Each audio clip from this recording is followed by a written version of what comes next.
Ação de uma aula resumida que é dada na Universidade Federal de São Carlos, no curso de Pontes.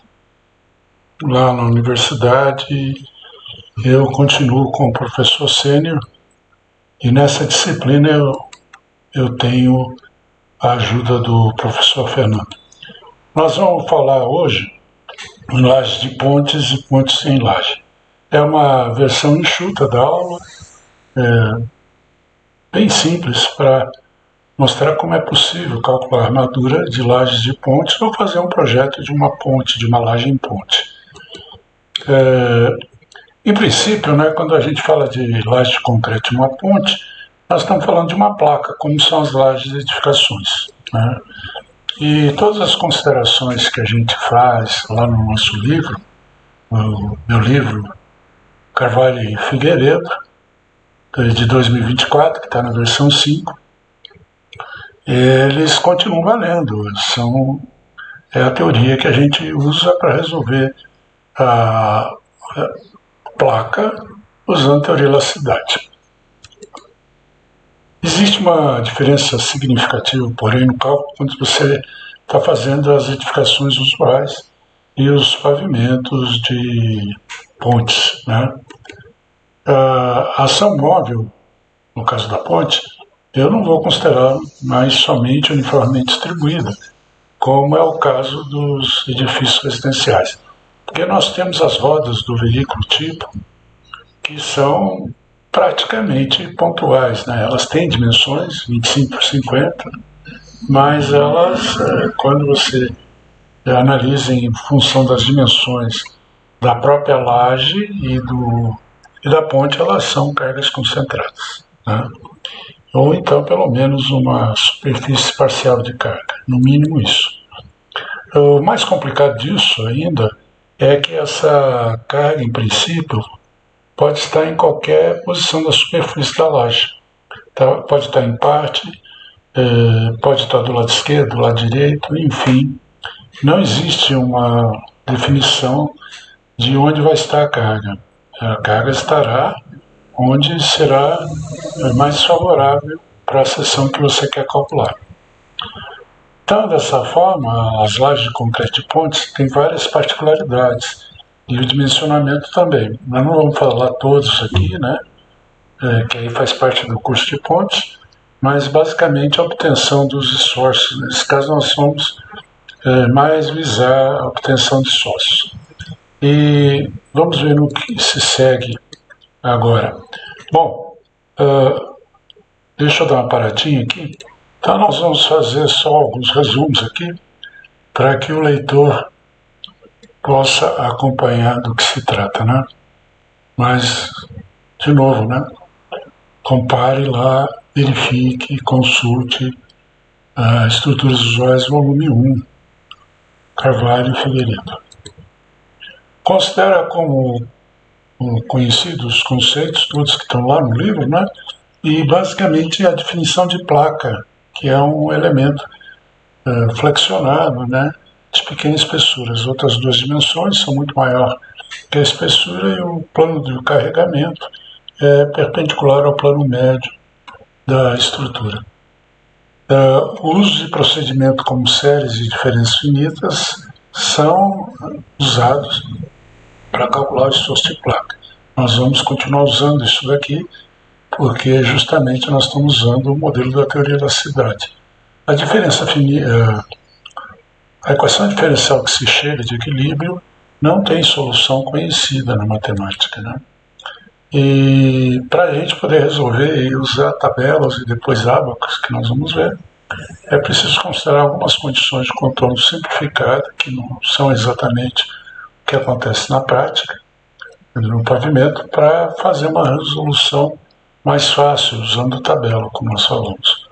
As condições de contorno são consideradas, por exemplo, para efeito de giro da laje apoiada na viga, como de rotação livre ou totalmente impedida.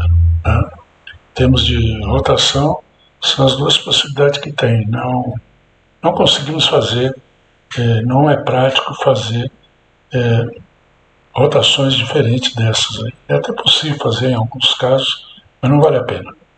Os deslocamentos verticais das vigas, como são muito pequenos, nós vamos considerar em relação à laje, nós vamos considerar como nulos. Ou seja, as lajes se apoiarão nas vigas e girarão livremente, ou estarão engastadas se houver uma outra laje dando continuidade. A viga não é capaz de engastar, não consideramos capaz de engastar uma laje, certo? Mas elas não vão se deformar, se deslocar. Muito bem, deixa eu tirar um pouco para cá. Só para vocês terem ideia, nós não vamos chegar nesse ponto aqui no exercício. Na figura 1 nós estamos mostrando uma ponte com seção transversal de duas vigas, podia ser seção celular, o raciocínio seria o mesmo. Né? O que a gente faz é separar o pavimento, como a gente faz lá em prédio. Separa esse pavimento imaginando a ocorrência de 3 lajes nesse caso. As duas lajes ímpares, a laje L1 e L3, como vocês estão vendo aqui, elas estão engastadas na laje L2, né? Se apoiam na viga superior e na viga inferior e tem uma borda livre, tá certo? Esse sinal aqui de interrupção do desenho, que é muito usado para desenho, é aqui usado como conceito estrutural também. Essa laje é tão comprida que o efeito aqui do apoio, do lado direito e do lado esquerdo, não interfere na menor direção, que é a direção principal aqui. Então esses conceitos são similares àqueles que a gente usou lá em prédio. Também se considera que a viga, tendo uma inércia muito grande, as lajes vão estar apoiadas na direção vertical, não se deformarão. Né? E a laje interna, L2, a gente fica com dúvida. Por exemplo, se você quiser ser bastante a favor da segurança, você pode dizer que não existe momento negativo aqui. Na verdade, existe, por causa da presença da laje L3, L1 e a sua continuidade. Mas não dá para dizer que as lajes são suficientes para impedir toda a rotação da laje L2. Outro problema também é que, como a gente tem a carga móvel, dependendo da posição da carga móvel, nós vamos ter uma variação no momento negativo. Então, na verdade, essa laje central L2, quando é calculada na mão, fia, há algum tempo, é feita de duas maneiras. Calcula-se simplesmente apoiada, positivo, depois calcula o momento positivo no meio da placa L2, como se fosse engastada. E aí faz uma composição de 65% de engastamento.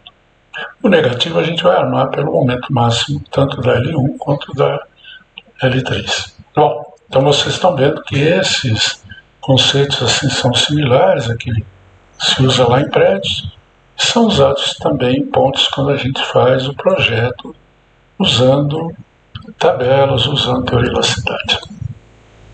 Bom, a determinação dos momentos fletores vai ser oriunda da resolução dessa equação diferencial de quarta ordem, que W é o deslocamento, x, y coordenadas do ponto genérico, P é a intensidade do carregamento, podendo ser uniforme ou podendo ser uma carga concentrada, e aqui o D é a rigidez da placa, que acaba aparecendo na demonstração. Né?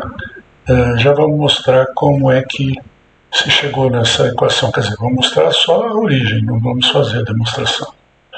A origem vem da análise de um elemento infinitesimal, né, pela teoria da elasticidade, ou seja, fazendo o equilíbrio e usando também equações de compatibilidade.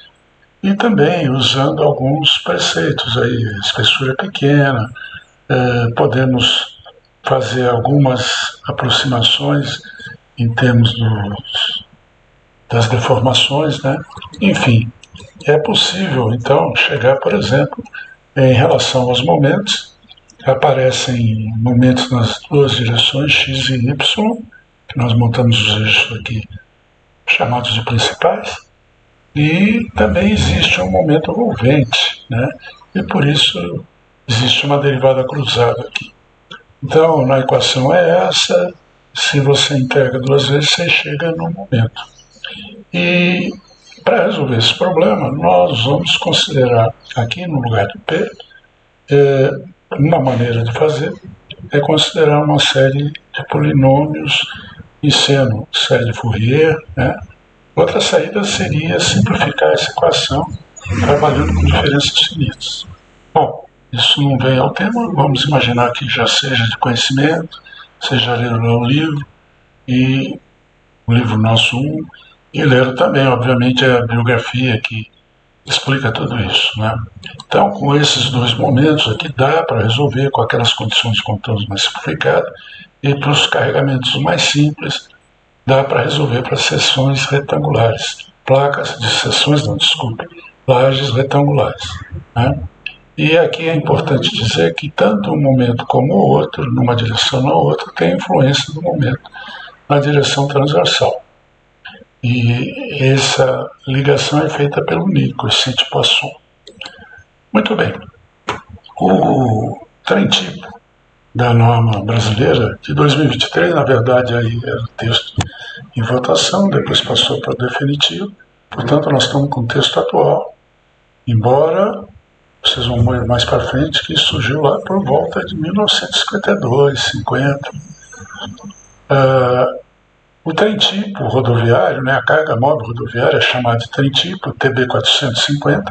450, vocês vão ver, é o peso do veículo, porque cada carga dele tem 75 kN, né? Como ele tem, no caso, 6 eixos, vocês, fazendo as contas, vão chegar à conclusão que ele tem 450 toneladas.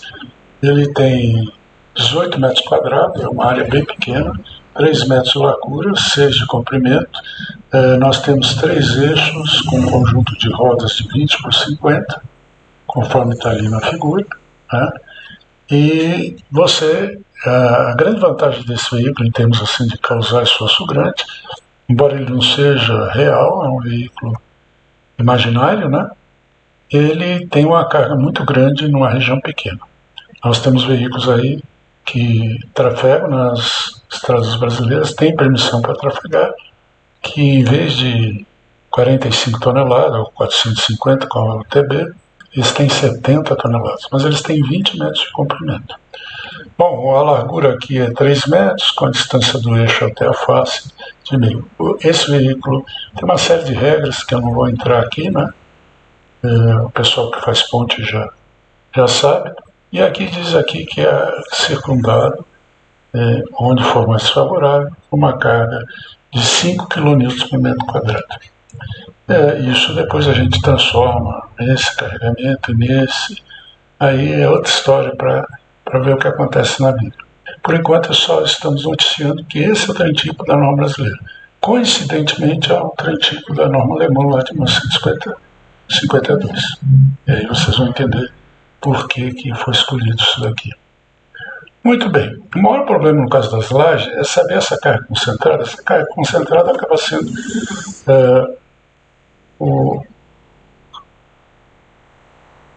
é ela quem vai dar o posicionamento do veículo, né? Então, se eu conseguir descobrir em que lugar que eu vou colocar o tabuleiro para dar um maior momento na seção que eu quero saber, eu vou resolver o meu problema, né? Para resolver esse problema, eu preciso de fazer uma superfície de influência. Quando a gente fazia isso para veículo, linha de influência, porque bastava uma dimensão, né? A carga unitária percorrer de uma dimensão. Agora eu preciso fazer no mínimo uma superfície. Eu vou ter uma carga P unitária andando de x e y, resolvendo o problema e verificando quanto que dá o momento numa certa seção. Então, para uma placa dada, conhecidas as dimensões, condições de contorno, dentro daquelas simplificações todas que a gente faz, pode-se determinar o momento fletor, por exemplo, no meio da placa, para diversas posições da carga unitária. E aí eu posso desenhar, marcando em cada ponto, né, qual que seria a posição do veículo para dar, por exemplo, um momento de 10 kN vezes metro. Depois fazer o conjunto de pontos que dão 20 e assim por diante. E construo, se faço essa figura no plano, podia fazer tridimensional, mas se faço no plano, eu obtenho como se fossem curvas de níveis, só de momentos, valores de momentos iguais. E com isso eu consigo enxergar, consigo saber como é que o veículo vai ter que se posicionar. Então imagine que eu tenha construído aqui uma superfície de influência para um momento no meio de uma placa bem gastada e que tivesse esse formato aqui. né? Aqui valores de 002, ela foi tirada ao contrário essa fotografia aí, né? O que eu deveria fazer é colocar o veículo, orientar aqui, verificar quais são as curvas de maior valor e tentar colocar em escala, né, obviamente, já que o gráfico também tem feito em escala, eu preciso ter a posição do veículo, ou seja, tem a escala do veículo em relação ao gráfico, eu coloco em cima das ordenadas máximas, bastando, portanto, multiplicar cada ordenada, se não for 1, é 75, pelo valor da superfície de influência, da linha de influência que está ali. Não é isso? Para as cargas distribuídas fica um pouco mais trabalhoso, que eu tenho que calcular o volume. Né? Então é isso que está aqui escrito aqui do lado, que eu vou trabalhar dessa maneira, fazendo o que está aqui representado por superfície de influência, como se fosse um volume. Né? Isso aqui é um volume, na verdade, que eu tenho x e y, e na vertical, na cota vertical, eu teria um momento para cada posição da carga unitária.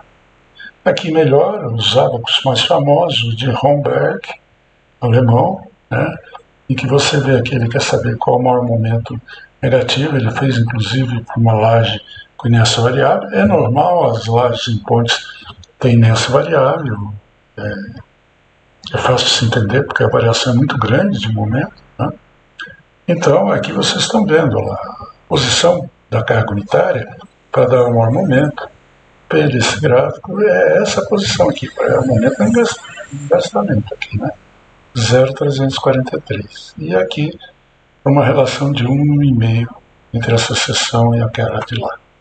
Então, basicamente, o que a gente tem que fazer é pegar um gráfico desse, que só serve, por exemplo, para essa ponta.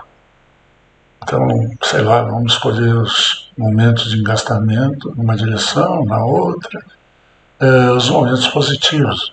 Tem que trabalhar aí com 3, 4 ábacos, dependendo da geometria da sua laje. E a laje, lembrando que nós já mostramos lá, que nós estamos subdividindo também, né? Nós temos o pavimento da ponte, ele vai ser subdividido, quando nós fizemos lá L1, L2, L3. Então, por exemplo, esse mesmo aqui, se a gente quisesse fazer isso, a gente faria com o veículo aqui, só que ele está com uma roda maior. Vocês estão vendo aqui, porque a norma permite considerar, na verdade, a projeção da roda no meio da laje, no plano médio da laje. Então o veículo, a roda do veículo tem contato com a superfície do asfalto e, portanto, ela vai se espraiando e depois se espraia pela superfície da própria laje. Né? Então nós ficaríamos com um veículo desse tipo aqui, que podia a roda ser dividida em 6 pedaços, aí você tem 75 dividido por 6, por exemplo, está passando bem em cima disso aqui. Aí eu multiplicaria pelo valor dessa ordenada. E vou fazendo assim, somando esses valores, eu tenho já o efeito das cargas concentradas. Depois, para fazer esse efeito aqui da carga distribuída, eu teria que fazer o volume. Dá um pouco mais de trabalho, mas dá para fazer. De qualquer maneira, dá um trabalho bem grande, né? Você também ainda fica em dúvida se é essa posição. Aqui está mais ou menos claro, mas será que é mais para cá, mais para lá? Essas dúvidas são comuns acontecerem quando você trabalha com linha de influência e superfície. Na linha de influência, talvez na superfície também, existem maneiras matemáticas de resolver, em que você vai testando e você chega ao resultado, vamos dizer assim, que dá o maior valor. Né? Então, no F2 que você já usaram para calcular o momento fletor máximo e mínimo na viga, ele usa algoritmo genético. E existem programas de elemento finito que não fazem nada do que nós estamos falando aqui, resolve para o elemento finito a placa, e aí ele simplesmente sozinho, você dá alguns parâmetros, ele cria os carregamentos, né? Cria uma quantidade muito grande, 300, 400 carregamentos para uma laje, por exemplo, dessa aí, e aí escolhe para quais carregamentos vão dar o momento máximo naquele ponto. E eles fazem isso eles chamam de exaustão. Então aí o engenheiro perde um pouco o controle da coisa. O programa vai fazendo. Bom, um engenheiro alemão, por volta de 1950, na verdade vai aparecer lá no texto, acho que 1952, vai aparecer no texto, eu não lembro cabeça quanto que é, ele resolveu fazer isso com os alunos dele. Esse trabalho aqui de pegar os átomos e carregar pelos menos aqueles que eram mais óbvios, mais simples, ele o fez. E ele é o Risch, né? E eu tive, como filho de um professor, foi para a Alemanha, conseguiu copiar, porque a gente não encontra mais o livro, né? Copiar, entrou numa biblioteca lá, não lembro se Stuttgart, alguma cidade alemã, e conseguiu copiar o livro, a última versão do livro. Então ele, aqui é a pessoa que imprimiu o livro, né, o redator, vamos dizer assim, ele dá a informação que Hubert Risch morreu em 17 de outubro de 79.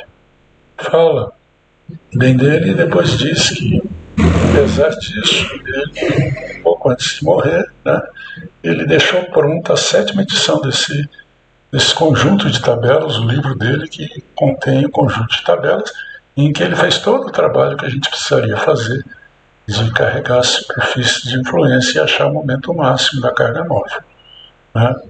Aí ele tem um trecho que ele escreveu agradecendo a editora, etc., dizendo que o livro é importante, etc. Né? E foi assinado em Munique, em julho de 80, mas ele já tinha falecido em 79. Então essa é a última notícia que se teve desse livro, né? E era de se esperar, e já está acontecendo, de ter esses programas de elementos finitos em que você evita de fazer esses procedimentos. Mas são programas, pelo menos para mim, né? Claro que hoje eu não estou mais projetando, calculando, mas são caros. Né? Esses aqui a gente consegue usar e nós vamos usar um programinha gratuito. Bom, então o que acontece? Com as tabelas de Risch, né? Ele nos poupou de fazer tudo aquilo que eu descrevi lá no arco de Romberg, tá? E em 52, é o que está escrito, pelo menos eu peguei lá no prólogo, ele fez a primeira edição do livro. Pegou lajes quadradas, retangulares, simplesmente apoiado, e foi tabelando. Provavelmente trabalhou com bastante alunos também. O veículo tipo que ele usou foi da norma alemã. E justamente esse veículo tipo é aquele que foi apresentado lá no começo dos slides da norma brasileira. Ou seja, a norma brasileira adotou o trem tipo alemão para que se usasse essas tabelas. É a única explicação que se tem. Quer dizer, qual é? Por que adotou exatamente o da norma alemã? É para se poder usar essa ferramenta muito boa que é a tabela. Aí eu estou colocando uma tabela que está esverdeada, que é do meu tempo quando eu era estudante. Eu já me formei há 50 anos, então eu posso dizer a vocês que já há 70 anos a gente usa. O Risch usava mais tempo, né? 20 anos, é mais quase 90 anos, né? Na verdade, 70 anos. 70 anos, é que eu levei 20 anos para me formar também, preciso lembrar disso. Mas eu tenho 50 anos de formar, de qualquer maneira. Bom, o veículo, então, dele e o nosso é o mesmo. Como a carga é unitária, o veículo foi aumentando de carga, mas isso não influenciou. A geometria ficou a mesma. Isso que era importante. Então, o capitão Erwin Gunther Ritter, que se formou no IME em 1959, ele fez como trabalho de formatura dele uma análise do livro do Risch. Ele traduziu grande parte, pelo menos a parte inicial, e pegou as tabelas, copiou pelo menos um conjunto grande de tabelas, eu não lembro se ele copiou todas, né? E aqui nós estamos mostrando uma tabela já tirada da apostila por isso que está esverdeado, com essa cor aí do livro da apostila que a gente pegava lá no Instituto Militar de Engenharia do Rio de Janeiro. Então está aqui a tabela e eu preciso fazer um monte de regras para usar a tabela. Né? É mais ou menos óbvio de se entender isso daí, né? Então vamos lá, vamos ver como é que a gente faz isso e vamos usar uma tabela dessa. Primeiro, a questão de legendas, que não é tão similar às vezes, primeiro que ele indica sempre os x e y como índice para as direções, a menor direção, x, de uma forma geral, e y para a maior direção. Em todo caso, como são todas as tabelas são pictórias, ou seja, tem o desenho, o esquema, você pode ver se existe correlação com aquilo que você pensou ou não. As letras M, geralmente por meio da placa, Mitte, em alemão, e engastamento é onde dá um momento negativo, né? E R, eu não lembro se é rects ou alguma coisa similar, que significa borda. Então aqui um desenho esquemático, ele sempre faz o X menorvão, tenta pelo menos, e aqui dois traços correspondem, aqui vem a conversão, um traço desse jeito é indeterminado, aquilo que eu falei, você tem um corredor, uma laje que vai trabalhar basicamente na menor direção, o que acontece lá no começo e no final, se é um corredor, se é uma coisa, uma relação de mais que 3 entre um vão e o outro, não tem importância, é indeterminado. Depois, quando é 2, risco diferente do que achuriado, que geralmente a gente encontra em tabelas, é engastado, ali vai ter um momento negativo. E quando é apoiado é simplesmente uma linha. E tracejado é bordo livre. Bom, e aí vocês veem já MYM, MX. Outra coisa importante que às vezes a gente não fala, mas é super importante, é que XY já é a direção que você vai colocar o ferro. Quando você calcula o MX e calcula a armadura correspondente, você põe nessa direção. Porque existem duas nomenclaturas para o momento. Uma do vetor seta dupla e outra da setinha. Então, não sei, onde vai dar exatamente a armadura. Você não precisa pensar muito. Calculou o momento X, é nessa direção que você vai armar com esse momento. Tá certo? Isso é muito importante. Vamos para frente, então. Aqui está uma tabela. Apesar de a gente ter tirado do original, vejam que já tinha estudante que riscava a tabela toda, né? Então a tabela é dessa maneira. Já vou adiantar para vocês, vou ver se eu consigo usar aqui um truque que eu tenho. Eu acho que eu não vou conseguir usar. Vou deixar, eu vou falar. Eu não vou usar essa parte de baixo da tabela.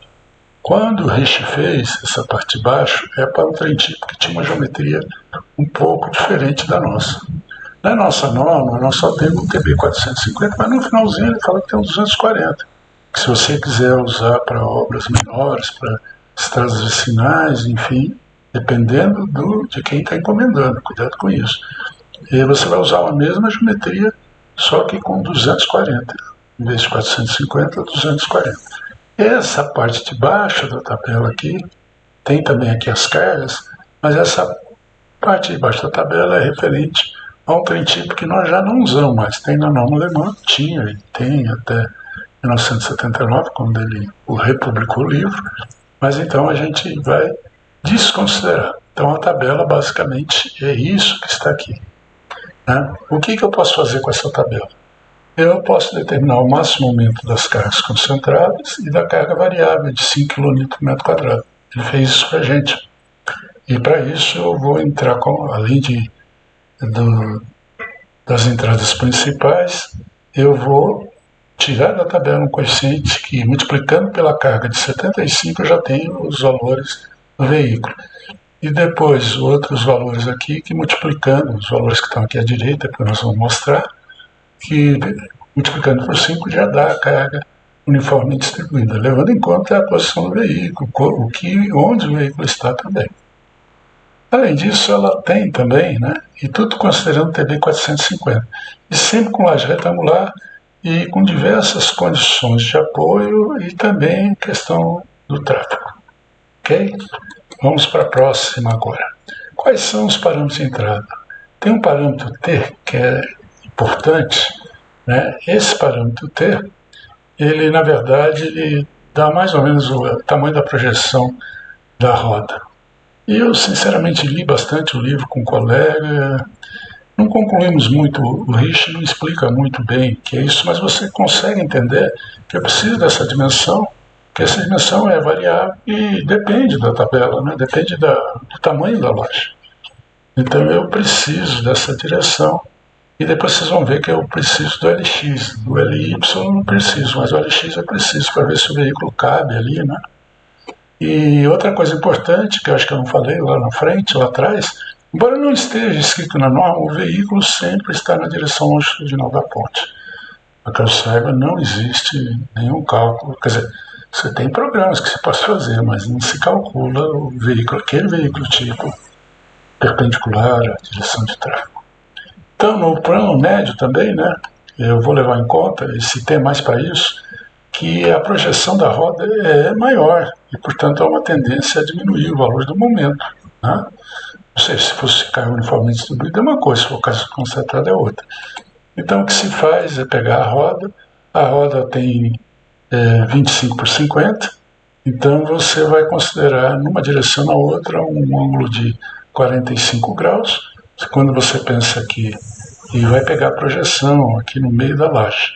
Então aqui vai dar uma vez a altura do asfalto, aqui outra vez, aqui metade da altura da laje, metade da altura da laje. Então fica assim, numa direção e na outra. É como o carro de Fórmula 1, ele é mais largo a roda do que também o pneu de ônibus é assim, são dois pneus na verdade, né? De caminhão também é assim. Então você vai pegar duas dimensões equivalentes, a que vai ser justamente a dimensão A, mais duas vezes a altura do asfalto, mais uma vez a altura da laje. Vai fazer a mesma coisa na outra direção, chama de B1. Dão dois números, que isso aqui eu tenho dúvida. Tem gente que usa desse jeito, tem gente que não usa. No livro do Rich está difícil entender, mas enfim, parece mais razoável fazer desse jeito aqui.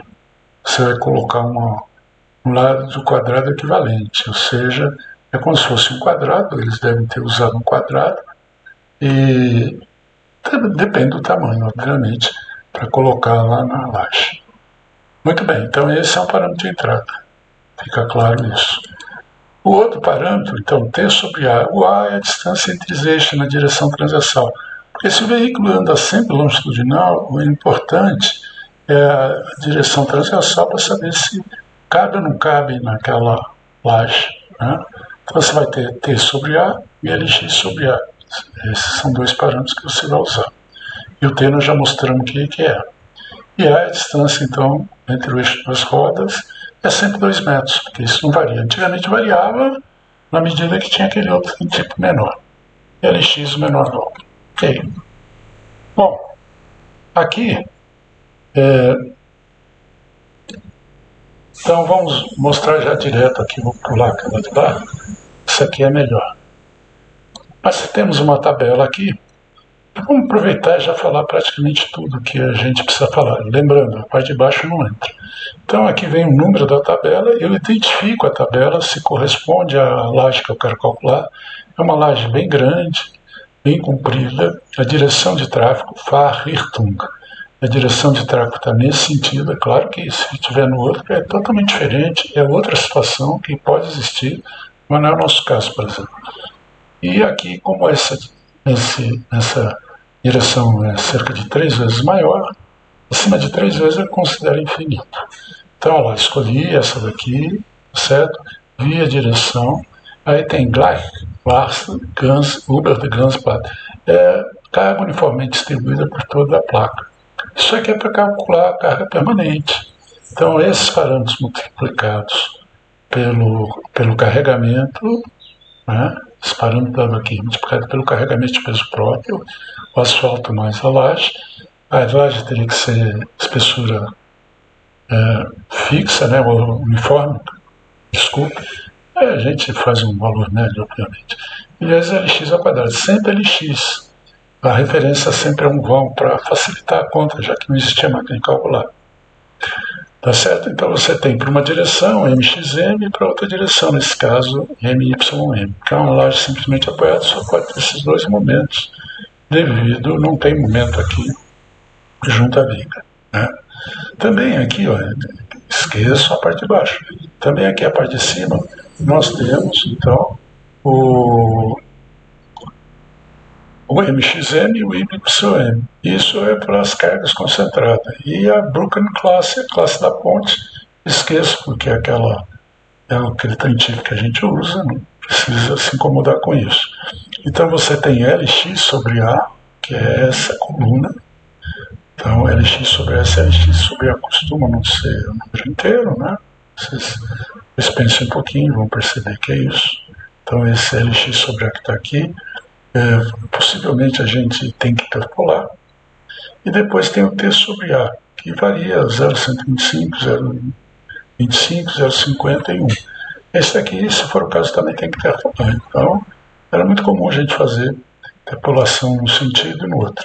Quando está aqui dentro dessa parte onde eu estou passando para o mouse, o valor que eu achar aqui, eu vou multiplicar pela carga, eu vou multiplicar pela, deixa eu pôr aqui, olha, eu vou entrar com T, o T sobre A, vai estar aqui no lugar que eu ainda não sei, esse azul, né? E vou usar também o T sobre A. O T sobre A é esse azul aqui, e o vermelho é o LX sobre A, ok? Então eu tenho esses dois valores aqui para me determinar o parâmetro que vai me dar depois o momento de carga concentrada. Então a carga móvel vai ser o 75 vezes K1. K1 está por aqui. Isso para MXM. E para MYM, essa entrada aqui é a mesma, mas aí você muda essa daqui. Você vem para cá, quer dizer, vem aqui. Na verdade, os dois parâmetros de entrada são iguais, mas o valor da saída vai ser diferente. E aqui ele tem duas cargas para carga uniformemente distribuída. Isso quando existe, porque às vezes não tem o valor. Né? Por que disso? Por que dois valores? É porque antigamente, quando o Risch fez, e parece que manteve isso, porque até o último livro está assim, a norma alemã deve ter mantido, na frente e atrás do veículo eles consideram uma carga menor, de 3 km por metro quadrado, que corresponderia possivelmente a soldado. Ali na verdade é a representação de um tanque, né? Então, a norma brasileira evoluiu para pôr carga uniformemente distribuída, que seriam veículos mais leves, pequenos ou mesmo pessoas marchando, né? Então, na verdade, quando ele coloca isso aqui, ele teve trabalho de identificar quem está na frente, quem está atrás do veículo, nós não precisamos. Nós vamos somar esses valores e multiplicar por 5. Então, olha lá, eu vou pegar um valor K1, por exemplo, aqui, com as entradas de T sobre A e LX sobre A. Vou pegar o valor, se tiver direto eu já multiplico por 75, já tem o efeito do veículo. Eu vou pegar 5, agora só, não depende mais de obviamente, T sobre A, não tem nada a ver com o veículo. O veículo ele já considerou, você vai pegar a soma dos dois que tiver o LX sobre A e vai multiplicar por 5, ok?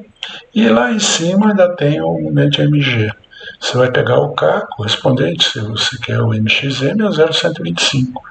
0,125 vezes X, vezes G, desculpe, vezes LX ao quadrado. O 0,25 é nada mais que 1 sobre 8, então é para 2 sobre 8 que ele está dando para se calcular. Então, basicamente, é isso, a tabela é muito simples. Você tem que tomar cuidado aqui com a escolha, depois você tem que saber o que estão sendo representado. Aqui é o parâmetro para entrar, para te dar o MXM, aqui o MYM, essas duas aqui, essas duas regiões para carga concentrada, e lá para carga uniformemente distribuída, né? MXM e MYM. E aqui os valores parâmetros de entrada, T sobre A e LX sobre A. Para carga concentrada, para carga uniformemente distribuída, é só o valor de LX sobre A. Ok? Então, com isso, nós calculamos o momento de carga móvel e o momento de carga permanente. Acabou. A tabela do Risch é só isso. Né? Vamos fazer um exemplo. Vamos fazer um exemplo usando a tabela mesmo, né? Depois nós vamos usar uma ferramenta interessante. Bom, exemplo 1. Eu fiz um exemplo bem simples. A ideia aqui é só mostrar a tabela e depois o programa. Determinar o momento mais positivo da menor direção de uma laje de ponte, considerando que vai andar nela o trem tipo TB450 com a geometria dada abaixo, utilizando a tabela de Risch. Então, em planta, lá é uma laje com a direção de tráfego na direção dos 27 metros, na outra direção tem 6, aqui nós temos a projeção, vocês estão vendo a projeção das vigas, tá certo? E o corte, vocês esquematicamente, a laje tem 20 centímetros de espessura e o asfalto tem 10, é as duas vigas aqui. E tudo uniformemente, de espessura uniforme para simplificar. As direções, vamos fazer X a menor direção, 6 metros, vamos pegar de eixo a eixo, e Y nós vamos fazer 27. Vamos considerar a laje biapoiada, ou bem apoiada ou bem gastada, mas bem gastada a viga teria que pedir a rotação, nós consideramos que isso não é possível. Então, LY vai ser 27, LX vai ser 6. Fazendo depois já aproveitando para fazer o LX dividido pelo A, que é a distância entre os eixos da roda na direção transversal, dá 3, já deixo aqui pronto, vi, olha que legal, deu o número inteiro, não preciso interpolar. E outra coisa importante é que LY sobre LX deu 4,5. Vocês vão ver que não vai ter na tabela de Richter isso aqui, porque ele já considera infinito.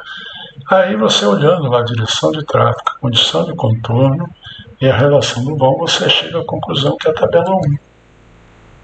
Tá certo?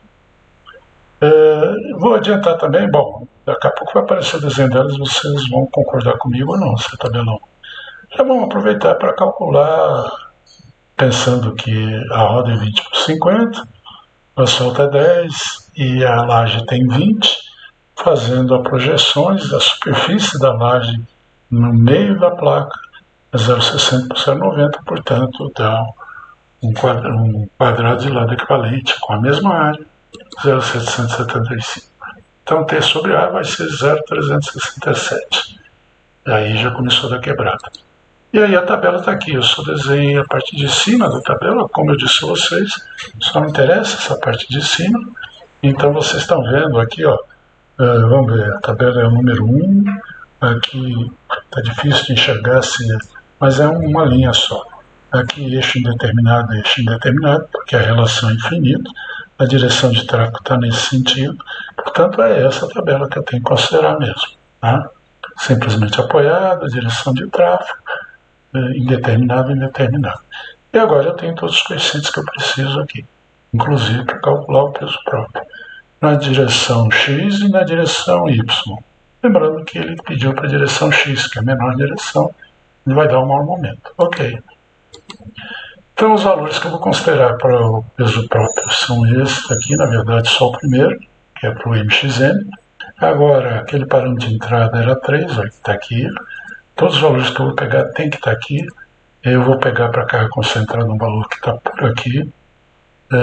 E para a carga uniformemente distribuída, uma MXN vai ser esses dois aqui, já está até definido quais são. Vamos ver para a carga concentrada, é T sobre A, né? Então, o T sobre A deu 0,367. Eu não tenho 0,367, deixa eu voltar. Eu tenho 0,25, 0,50. Então, eu vou ter que interpolar para pegar o valor de 0,367. Está entre esse valor e esse aqui. Bom, eu não tinha dito, mas agora eu vou dizer, né? Antigamente, quando eles faziam tabela, era muito comum para, sei lá, eu acho que é para economizar tinta. Eles escreviam aqui, ó, 0,065. Aqui é 0,176. E aqui eles já não escreviam. Ele deixava a seu critério entender que é 0,355. Aí quando começava a crescer, quando chegava uma hora, passava 1,02. Aí daqui para frente ele põe 1, então cuidado, aqui não é, por exemplo, dos 322, é 0,322.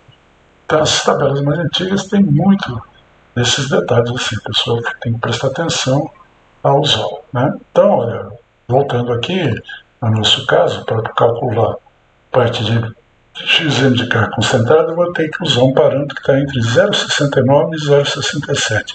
Eu tenho que dar uma olhada aqui para entender isso. Ora, se está entre 0,69 e 0,67, nem vale muito a pena fazer interpolação, podia colocar aí 0,68. Mas nós vamos fazer só para mostrar como é que é feito. Então tá bom, já temos praticamente todos os valores. Está aqui, então nós vamos trabalhar entre esses dois valores aqui, só para reforçar. E lá nós vamos trabalhar com esses dois aqui, ó. É 1 e 1,35, ou seja, vamos somá-los, vai ficar com 2,35. Então o valor de K, vamos voltar aqui, né? K é esse valor que vai estar aqui, ó. 0,69 ou 0,67. Então o valor de K eu faço uma interpolação, peguei os valores da tabela, faço toda essa conta e chego K igual a 0,68. Como eu disse anteriormente, se eu usasse bom senso já teria feito isso. Para o valor de P, eu já falei lá, mas se vocês quiserem, voltem aí o filme. vocês vão ver que é só somar aqueles dois valores. Então 1 mais 1,35 deu 2,35. E para o peso próprio, né? Antes de continuar, tem o coeficiente de impacto. Para quem trabalha com pontes, sabe disso. E nesse caso, vamos pensar que o número de faixas aí não deve ser maior que 1. Não deve ser diferente de 1, só deve ter uma faixa aí. Portanto, vamos usar o coeficiente de faixa de 1. O coeficiente de impacto vertical é essa fórmula dada pela norma de pontes. E quando você usa para laje, no caso é 6, é o menor vão, ela fala explicitamente, quando é laje, menor vão, vai dar 1. Então, em geral, para laje você vai considerar 1 mesmo. Continuando, então, desculpe, não é 1, não falei errado, é 1,35. 1 é o coeficiente de número de faixas, que é 1. Então, nós vamos amplificar todos os momentos posteriormente que nós estamos calculando por 1,35 para ter o efeito dinâmico, pelo menos na questão de deformação vertical. Muito bem, então para a carga pontual nós vamos pegar 1,35, o coeficiente de impacto, a carga de uma roda. Por que uma roda? Porque foi assim que o Rich montou a tabela. Vezes o coeficiente que ele tabelou lá, na pior situação possível, 0,68. Vai dar 68,85 kN por metro. Vezes metro e por metro também, porque a gente, quando vai calcular, considera que está atuando em 1 metro. Para a carga distribuída, acidental ou variável, distribuída, os coeficientes são também 1,35, só que é 5 agora a carga uniformemente distribuída, e tem aqueles dois coeficientes que eu expliquei porque que tem que somá-los, né? 1 mais 1,35, 15,86. Carga total variável, somando já com efeito de impacto, é 84,71 kN por metro. Aqui eu já coloquei por metro.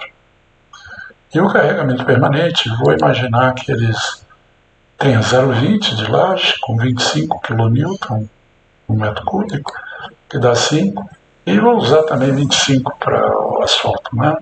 Que normalmente hoje já é feito com concreto. Podia usar 24 e tal, vou por 25. 0,10 mais 25 dá 2,5, somando os dois dá 7,5. 7,5 kN por metro quadrado, está aqui a soma deles. A norma manda multiplicar para o parâmetro que tinha lá. Eu vou voltar só para vocês verem. E tem 2 slides para trás. Está aqui, ó. É esse de cima aqui, 0,125. Vocês olhem aí, voltem no slide se quiser. Trava e amplifica, né? Muito bem. Então agora nós temos também a carga permanente. Da 33,75. Não tem coeficiente de impacto para a carga permanente, obviamente. Podemos continuar. Então, considerando um D', D' é a distância da armadura, centro de gravidade da armadura até a borda externa, mais próxima, né? Normalmente a norma faz isso para a parte superior, a gente faz tanto para a parte superior como inferior. Ou seja, é o cobrimento mais metade da barra. Um FCK de 35.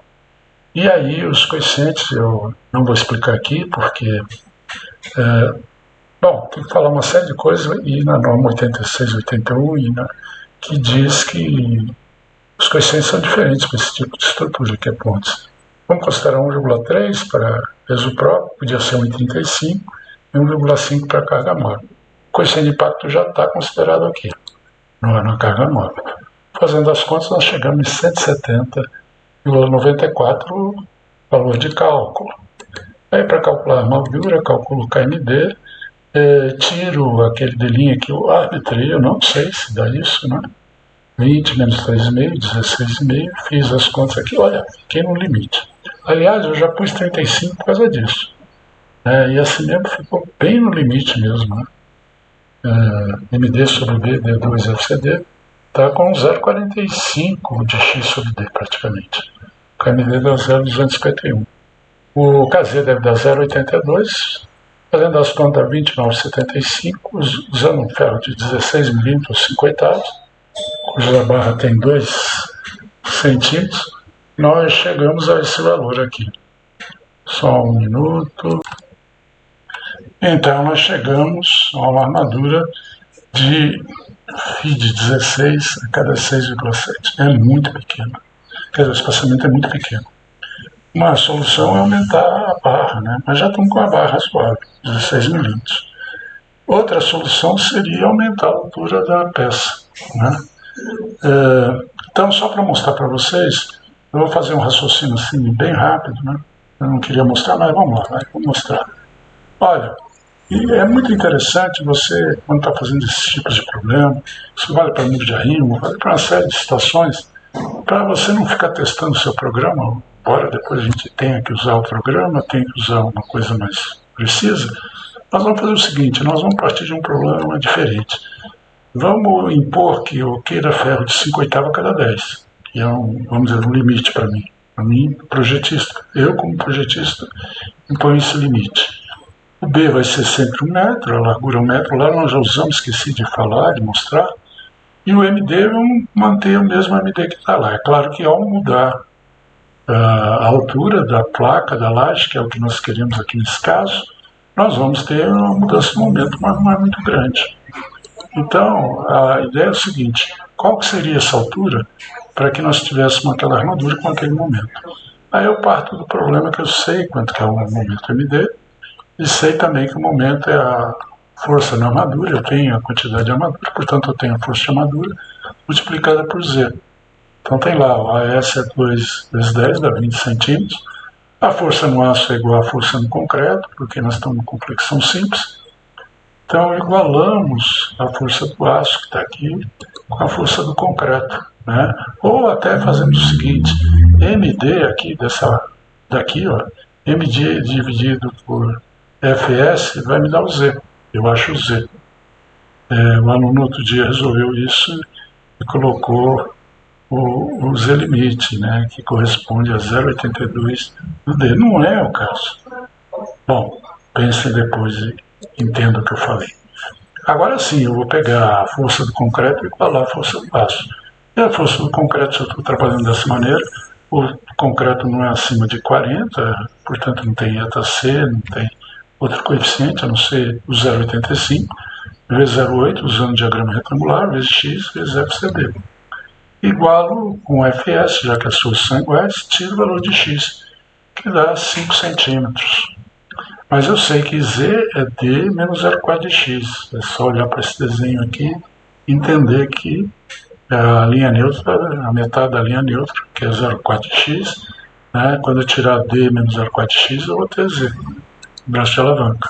Então eu faço ao contrário, agora eu jogo o D para lá, tiro tudo em função, e agora eu lembro também que o D', né, vai ser o C mais φ sobre 2. Ou eu podia usar aquele D' que eu usei lá, né? Mas agora eu já tenho o comprimento, possivelmente, eu tenho a classe de agressividade, eu estipulei qual é o diâmetro, então eu vou fazer essa conta aqui de trás para frente. Olha lá, esse valor aqui nós já tínhamos tirado, né? Lá em cima, o Z. Depois 0,4x está aqui. Então eu cheguei no D 0,217. O D' eu acabei usando 3,5 mais 0,8, que é metade da barra de 16. E 3,5 usei o quê? Eu usei um comprimento para a classe de agressividade 3, acho que é isso. Então dá 4,3. Ficou para cá para baixo, mas é 4,3. E aí 4,3 com 217, que era o D, eu cheguei a 26. Então eu parto do pressuposto não, eu demonstrei que se usar 26, se o momento não mudasse, eu chegaria a ferro de 16 a cada 20. Né? Mas é preciso levar em conta que o momento vai mudar. Então eu teria que pegar tudo aquilo e retornar. A grande vantagem é que eu estou trabalhando com a tabela de Risch, né? E aí fica fácil de retomar. Podia fazer com planilha, inclusive, embora tenha a tabela. Mas aí nós vamos usar um programinha que o Sander criou junto com os alunos dele, né? E que chama Terrisch. Então eu vou abri-lo aqui, eu tenho na outra tela, eu acho, a possibilidade de abrir. Eu vou travar essa... Opa, não era para travar totalmente. Ó, deixa eu levar para lá, para a gente continuar trabalhando com isso. Já passou de 54 minutos. Eu queria fazer uma aula mais simples, mas não dá. Eu preciso. Para fazer uma aula mais simples, não pode falar muita coisa que eu acho que é importante, né? Talvez não seja. Então eu vou pegar o programa aqui, ó. Peguei na outra tela, trouxe para cá, ele não aumenta de tamanho. Eu não sei o que eles usaram. Bom, parece que usaram Java, viu? Cuidado, que às vezes se você não tiver um Java em dia, mais óbvio. Então eu quero resolver essa laje aqui. Na verdade, está aqui, ó.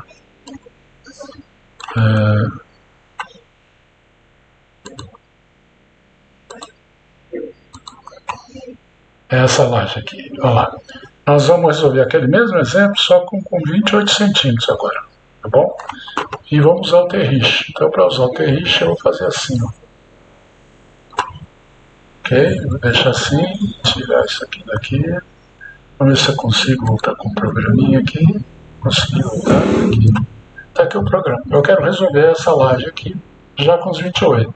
A diferença é que vai ter um T lá, que é 0,82, e além do peso próprio, que vai mudar, né? Eu acho que eu calculei aqui. Não, acabei não calculando, mas a gente calcula junto. Vamos lá, vamos começar. LX é 6 metros. Então, digitei 6 metros, está em metro lá. Depois 27. Digitei e aí entra lá. Ele já desenhou, não assim, horizontal como eu desenhei, mas já está com formato parecido. Agora, o que eu preciso fazer? No lado superior, eu tenho que colocar bordo definido. Aqui. E no lado inferior, opa, eu fiz engastado, não fiz indefinido. Aqui, indefinido. E embaixo também, indefinido. Muito bem. E aqui, simplesmente apoiado, simplesmente apoiado.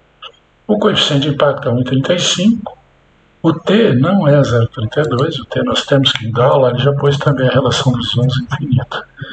O T nós temos que entrar com 0,82.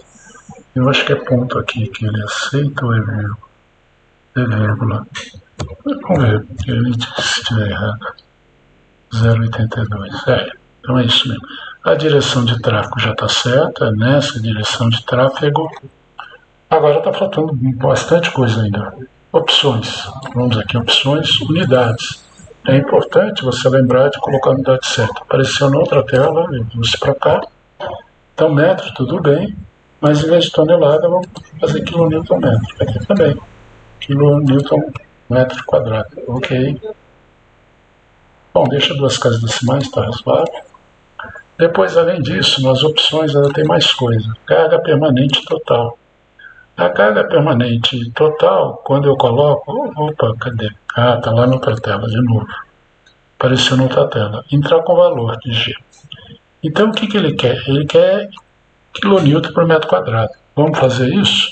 Nós temos agora uma laje de 28, né?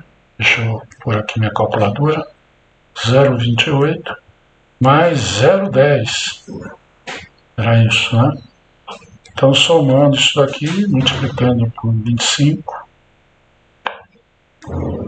eu tenho 9,5 kN por metro quadrado. Porque ao fazer isso, ele vai trazer para mim os valores já numéricos. Muito bem, coloquei ali. Eu acho que agora já está pronto. Vamos ver, vamos passear tudo aqui. Eu acho que sim, vamos ver opções, se tem mais alguma coisa, consultar a tabela, interpolar. Carga permanente, trem tipo é esse mesmo, unidade, ok. O trem tipo ele nem tem o segundo trem tipo. Então agora, vocês olhando aqui, vocês veem que tem calcular. Vamos lá, calcular. O que ele não calculou? Ah, trem tipo, eu pedi o trem tipo, ele tem o trem tipo 100 que apareceu lá do outro lado, ok. Tem o trem tipo 450 e o 240. Então agora calcular. Calculou, ele aparece, e isso daqui são os trechos da tabela 1 do RIS. Eles colocaram todas as tabelas lá, fizeram um banco de dados, provavelmente. Então tá lá, não muda, o 0,69, 0,67. O T sobre A, apesar de tudo, não mudou. E o LX sobre A é o mesmo. Então esse valor vai dar o mesmo. Fazendo as contas aqui, ele fez deu 84,43, que era o valor que nós tínhamos achado. O peso próprio deu 42,75, esse aumentou, né? Porque nós temos uma altura de laje maior. Né? Vamos anotar? Eu não anotei, né? Não, deixa assim. Eu não vou fazer a conta da armadura dele, eu deixo para vocês fazerem. Senão não vai ficar o tempo muito extenso. 84,43, 42,75. Como a gente multiplicaria por 1, o primeiro por 1,5, o segundo por 1,3. E aí nós já teríamos para calcular a armadura. Vamos fazer essa conta, vai? Acho que não custa tanto assim. 84,43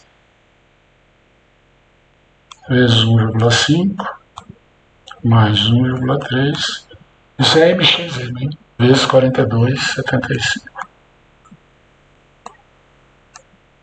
Então nós chegamos, eu vou tentar digitar aqui, ó. Chegamos em 182, por aqui, gente, 182,22. Ok? Ok. Que D que nós estamos usando? Nós estamos usando 28 menos, quanto que era? 3,5? 3,5 acho que era, né? Era 3,5 mais 0,8. É 4,3. 4,3. Então, pode ser que não dê certo, né? O que eu estou querendo dizer? Que eu aumentei o peso próprio, né? Então, lembra que eu fiz aquelas contas, mas eu parti do pressuposto que o peso próprio fosse, no momento, fosse aquele. 28 menos 4,3, errado aqui, 4,3 dá 23,7.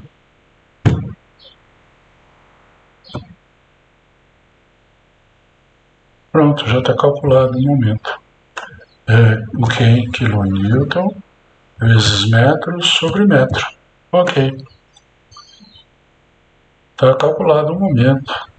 Na direção X para essa laje, o tem tipo TB450. Vamos ver se eu tenho aqui um aplicativo. Se tem aqui aberto, o problema é que ele está chato agora. Está aqui, tem um aplicativo aqui. Eu tenho um aplicativo que eu consigo fazer o seguinte. Eu posso calcular a armadura. Eu vou deixar ele assim, ó. Deixar ele assim. Não. Pronto, assim.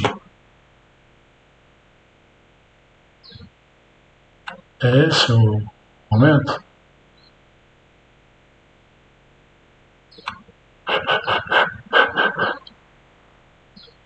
Não, não é esse não. Vou apagar aqui. Vou procurar o aplicativo, tá vendo? Eu começo a fazer outras coisas, aí começa a dar mais trabalho, né? Porque não era isso que eu estava querendo fazer.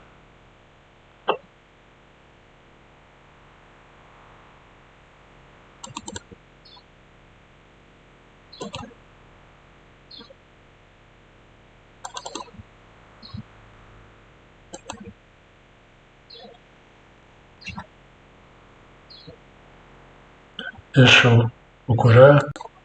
Pronto, eu achei aqui o aplicativo. Então tá aqui, nós temos que colocar o momento MD. No nosso caso é 182,22, eu lá já coloquei. E o D 23,7. Eu tinha aqui com 23,5. 23,7.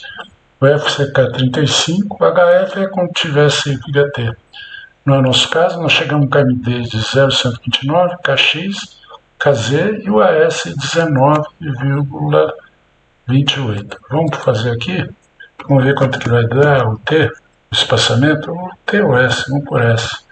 S vai ser 2 dividido por, quase deu certo, 19,28. Fazendo essa conta, 2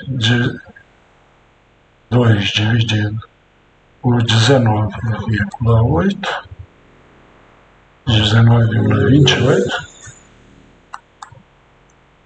O espaçamento deu cada 103. S igual a 103. Viram como é legal? Deu certo, né? Consegui fazer. Bom, e eu fiz isso com... Vou deixar aqui, vou gravar até, ó, e vou fechar aqui. Ele pede para salvar? Não vou salvar. Tá bom. Vamos voltar para o nosso programinha. Terriche, no nosso não, o Sander, né? O programa é muito bom. Outra coisa, ele mostrou lá como é que fica o diagrama de carga móvel. O diagrama de carga móvel está daquele jeito ali. Se você quiser depois fazer envoltória, tem lá como é que fica isso. O Rich faz isso no livro dele também. Claro que de forma aproximada, né? E aí, se você quiser saber na outra direção, ele também dá aqui, ó. Se você quiser saber na outra direção, ele também dá quanto é que vale, quais são os valores e como é que ficaria o diagrama, né? E não é só, esse programa faz mais coisa. Ele te dá aqueles resultados, obviamente, né? Mas você pode depois criar uma memória de cálculo. Deixa eu ver se é aqui e aqui. Olha lá, você pode ter os diagramas que nós já vimos. Nós vamos pegar melhor agora. Os diagramas estão aqui. Vocês estão vendo? Aqui estão todos, né? Do MX, olha lá. Tem numa direção e na outra. Tem. Olha lá, e aqui ele detalha melhor o diagrama, né? Depois na direção MY, está aqui, detalha também melhor. Aqui, tá certo? O que mais que ele dá?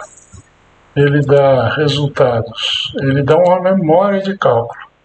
Então a memória de cálculo, se eu pedir tudo, ele vai gerar um HMTL que você pode depois, tá aí, tá gerando, você pode deixar com memória de cálculo, olha lá, ele vem dizendo tudo, você pode pedir para ele a qualquer momento aqui, ele vai para lá, mas você pode gerar, isso aqui é memória de cálculo, se você tiver que entregar a memória de cálculo, e está aqui.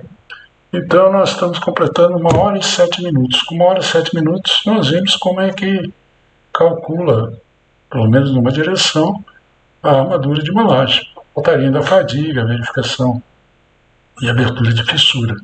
Mas é muito rápido, né? E eu vou mostrar só o finalzinho dos slides agora. Vou voltar aqui, é isso. Nós fizemos o exemplo, né? E vou mostrar uma coisa que foi feita há 50 anos pelo meu colega de escritório no Rio de Janeiro, o Ronaldo Ferreira, no escritório do Walter Pifai. Aqui está nós calculando com reixa, lá, chegando nessa armadura, ferro 16 a cada 10. E aqui, ó, isso aqui na verdade não foi o Ronaldo, né? Peguei os resultados do Ronaldo e eu que fiz esse desenho.